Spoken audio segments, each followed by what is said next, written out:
Заттар массасын сақталу заңы. Реакция қатысқан заттардың массасы реакция нәтижесінде түзілген заттардың массасына тең болады.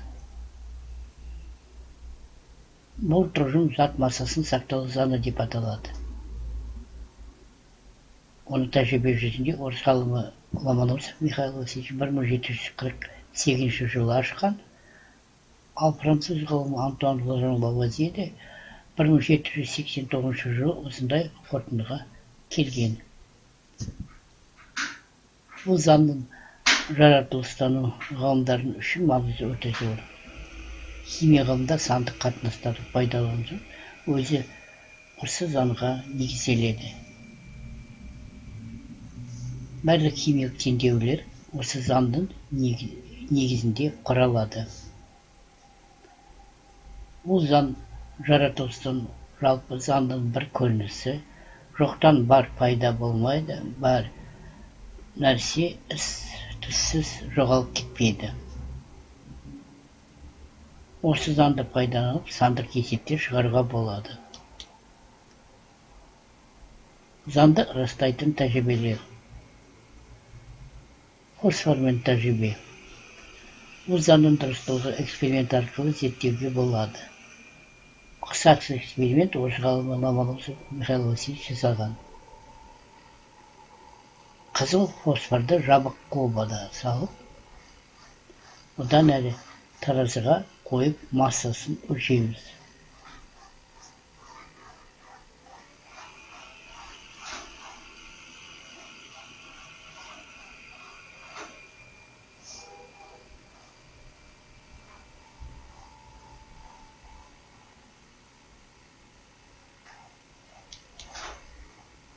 Колбаны қыстырамыз.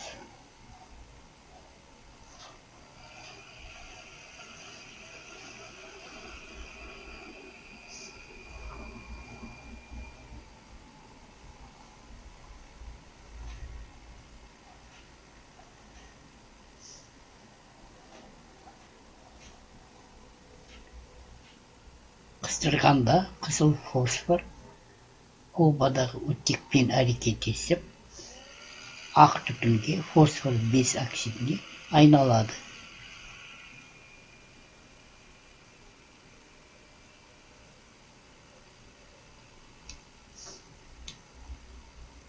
Реакция аяқтаған кезінде қайтадан колбаны өлшейміз.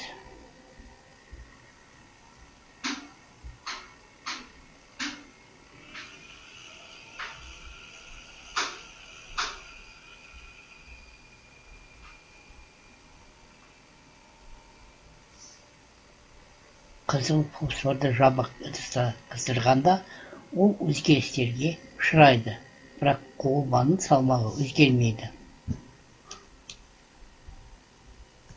Химиялық реакция теңдеулерін теңестіру. Зат массасын сақталу заңына сүйеніп, химиялық теңдеу құра алады.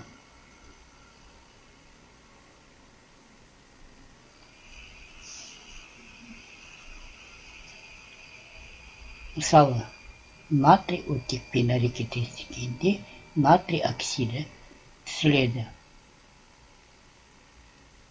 Бірінші реагенттер және өнімдердің формулаларын жазамыз. Натрий плюс оттек бағдарша натрий оксиді.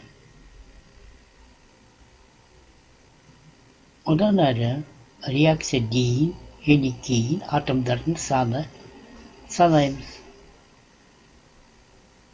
Оттектен бастаймыз. O2 реакция дейін 2 атом. Реакциядан кейін 1 атом. Сонымен атомдардың саны теңестіру үшін натрий оксидінің алдына коэффициент 2 қоямыз.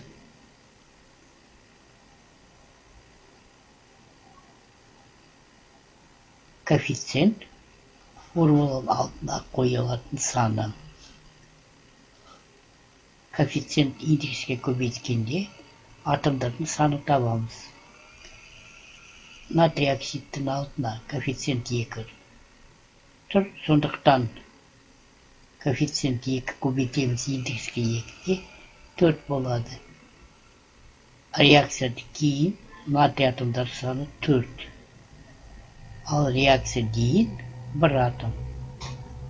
Оларды теңестіру үшін натрий атомның алдына коэффициент 4 қоямыз.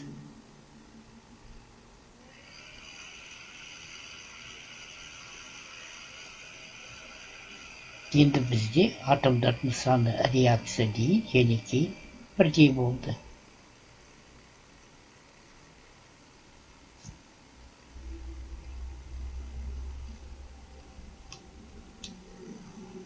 Тест.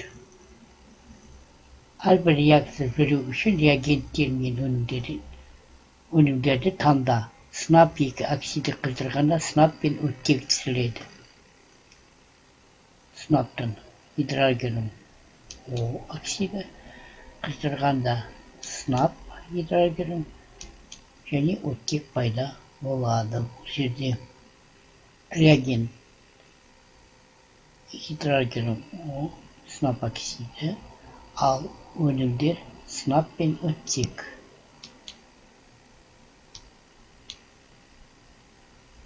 Суды электролиздегенде сутек пен оттек түсіріледі. Судың формуласын білеміз. H2O. Сонымен реагент бізде су, H2O, өнімдер оттек және сутек. Темір мен күкірттің ұнтағы қыздырғанда темір 2 сульфиді түсіріледі. Темір феррум и күкірт С. Темір мен күкірт это реагенттер. Өнім феррум С, темір 2 сульфиді. Мына жазулардың қайсылары реакция теңдеулері болып саналады. Бірінші теңдеу мұз пен оттек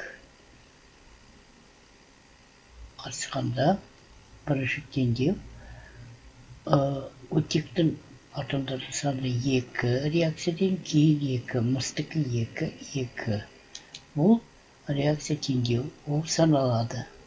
Ал мынау екінші теңдеу саналмайды, яғни ол жерде атомдардың саны теңестірген жоқ. Так, H2 қосып O2 бұл реакция болып саналады. Бұл да реакция. Мынау жерде атомдардың саны теңестірген жоқ. Сонымен бұл жатпайды. Так.